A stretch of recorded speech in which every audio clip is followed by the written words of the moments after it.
Hello guys! Welcome to my mini vlog! So for today's video, nagpunta kami ng Unicap kasi dito kami mamimili ng school supplies.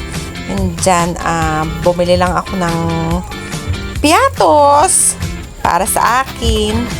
And then, di na namin na-video yung iba kaya nandito na tayo sa counter para magbayad. And mga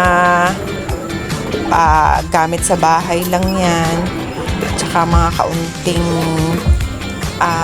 groceries. And na. Hindi ko na kinakaya yung mga bayarin kahit kaunti pa yan. And then, naharang ako ni Sir dito. So, pinag-try niya ako ng machine nila. So, ayos naman siya. Okay siya kung may pera. Tapos, gutom na talaga kami dyan. At habang inaantay namin si Dom, ay nag-try muna kaming kumain.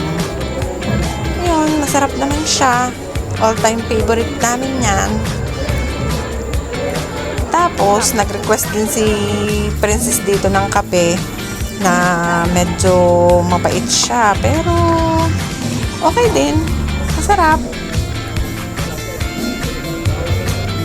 At syempre, yung order ni Dom na samgyup ay tinikman ko na rin. All is well. So, yun lang. Bye-bye. Mwah!